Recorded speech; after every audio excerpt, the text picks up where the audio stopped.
ಓಂ ಶಾಂತಿ. ಮುರಳಿ ದಿನಾಂಕ 14/7/2026. ಪ್ರಾತಃ ಮುರಳಿ. ಬಾಪ್ದಾದ ಮಧುಬನ. ತಂದೆಯು ತಿಳಿಸುತ್ತಾರೆ, ಮಧುರ ಮಕ್ಕಳೇ, ನೆನಪಿನ ಯಾತ್ರೆಯಲ್ಲಿ ಎಂದೂ ಸುಸ್ತಾಗಬಾರದು. ದೇಹಾಭಿಮಾನದ ಬಿರುಗಾಳಿಯು ಸುಸ್ತು ಮಾಡುತ್ತದೆ. ದೇಹಿ ಅಭಿಮಾನಿಯಾಗಿರಿ, ಆಗ ಸುಸ್ತು ದೂರವಾಗಿ ಬಿಡುವುದು. ಪ್ರಶ್ನೆ: ಯಾವ ಸಂಸ್ಕಾರವು 21 ಜನ್ಮಗಳ ಶ್ರೇಷ್ಠ ಅದೃಷ್ಟವನ್ನು ಕೆಡಿಸುವಂಥದ್ದಾಗಿದೆ? ಯಾವ ಸಂಸ್ಕಾರವು 21 ಜನ್ಮಗಳ ಶ್ರೇಷ್ಠ ಅದೃಷ್ಟವನ್ನು ಕೆಡಿಸುವಂಥದ್ದಾಗಿದೆ? ಉತ್ತರ: ಒಂದು ವೇಳೆ ಯಾರಲ್ಲಾದರೂ ಮುನಿಸಿಕೊಳ್ಳುವ ಸಂಸ್ಕಾರವಿರುತ್ತದೆ, ತಂದೆಯೊಂದಿಗೆ ಹಾಗೂ ವಿದ್ಯೆಯೊಂದಿಗೆ ಮುನಿಸಿಕೊಳ್ಳುತ್ತಾರೆಂದರೆ 21 ಜನ್ಮಗಳ ಅದೃಷ್ಟವು ಕೆಟ್ಟು ಹೋಗುತ್ತದೆ. ಆದ್ದರಿಂದ ತಂದೆಯು ಹೇಳುತ್ತಾರೆ, ಮಧುರ ಮಕ್ಕಳೇ, ದೇಹಾಭಿಮಾನಕ್ಕೆ ವಶರಾಗಿ ನಿಮಗೆ ಎಂದೂ ಸಹ ಉಲ್ಟಾ ನಶೆಯೇರದಿರಲಿ. ನಾನು ಇಷ್ಟು ಜನಕ್ಕೆ ತಿಳಿಸಿದೆನು, ನಾನು ಇಷ್ಟು ಜನರಿಗೆ ತಿಳಿಸಿದೆನು, ಇಷ್ಟು ಸಹಾಯ ಮಾಡಿದೆನು ಎಂದು. ತಂದೆಯನ್ನು ನೋಡಿ, ಎಷ್ಟು ದೊಡ್ಡ ಅಥಾರಿಟಿಯಾಗಿದ್ದರೂ ಸಹ ಎಷ್ಟು ನಿರಹಂಕಾರಿಯಾಗಿದ್ದಾರೆ. ಆದ್ದರಿಂದ ತಂದೆಯನ್ನು ನೋಡಿರಿ. ಗೀತೆ: ರಾತ್ರಿಯ ಪ್ರಯಾಣಿಕನೇ, ಸುಸ್ತಾಗಬೇಡ.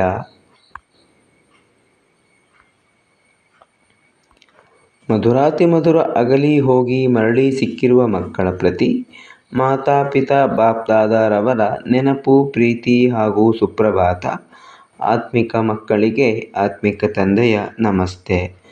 ನಾವು ಆತ್ಮಿಕ ಮಕ್ಕಳಿಂದ ಆತ್ಮಿಕ ತಂದೆ ತಾಯಿಗೆ ನೆನಪು, ಪ್ರೀತಿ, ಬೆಳಗಿನ ವಂದನೆಗಳು ಹಾಗೂ ನಮಸ್ಕಾರಗಳು.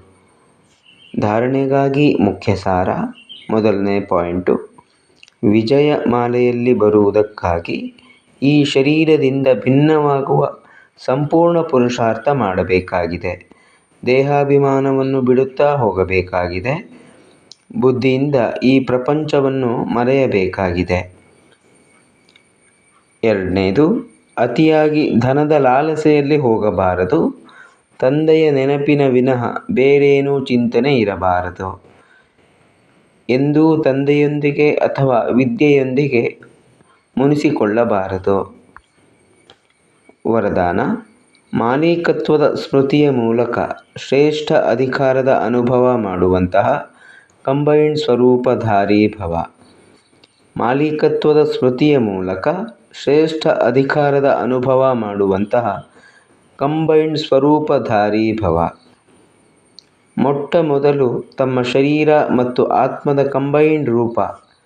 ಶರೀರವು ರಚನೆಯಾಗಿದೆ, ಆತ್ಮವು ರಚಯಿತನಾಗಿದ್ದಾನೆ ಎಂಬುದನ್ನು ಸ್ಮೃತಿಯಲ್ಲಿ ಇಟ್ಟುಕೊಳ್ಳಿರಿ. ಇದರಿಂದ ಸ್ವತಃವಾಗಿ ಮಾಲೀಕತ್ವದ ಸ್ಮೃತಿಯೂ ಬರುತ್ತದೆ. ಮಾಲೀಕನೆಂಬ ಸ್ಮೃತಿಯಿಂದ ತಮ್ಮ ಶ್ರೇಷ್ಠ ಅಧಿಕಾರದ ಅನುಭವವನ್ನು ಮಾಡುವಿರಿ. ಶರೀರವನ್ನು ನಡೆಸುವವರೂ ಆಗುವಿರಿ. ಇನ್ನೊಂದು, ತಂದೆ ಹಾಗೂ ಮಗುವಿನ ಕಂಬೈನ್ಡ್ ಸ್ವರೂಪದ ಸ್ಮೃತಿಯಿಂದ ಮಾಯೆಯ ವಿಘ್ನಗಳನ್ನು ಅಧಿಕಾರದಿಂದ ಪಾರು ಮಾಡಿಬಿಡುವಿರಿ. ಸ್ಲೋಗನ್: ವಿಸ್ತಾರವನ್ನು ಸೆಕೆಂಡಿನಲ್ಲಿ ಸಮಾವೇಶ ಮಾಡಿಕೊಂಡು ಜ್ಞಾನದ ಸಾರದ ಅನುಭೂತಿ ಮಾಡಿರಿ ಮತ್ತು ಅನ್ಯರಿಗೂ ಮಾಡಿಸಿರಿ. ವಿಸ್ತಾರವನ್ನು ಸೆಕೆಂಡಿನಲ್ಲಿ ಸಮಾವೇಶ ಮಾಡಿಕೊಂಡು ಜ್ಞಾನದ ಸಾರದ ಅನುಭೂತಿ ಮಾಡಿರಿ ಮತ್ತು ಅನ್ಯರಿಗೂ ಮಾಡಿಸಿರಿ. ಅವ್ಯಕ್ತ ಸೂಚನೆ: ಜ್ವಾಲಾ ಸ್ವರೂಪ ಸ್ಥಿತಿಯಲ್ಲಿರುತ್ತಾ ಶಕ್ತಿಶಾಲಿ ನೆನಪಿನ ಅನುಭವ ಮಾಡಿ.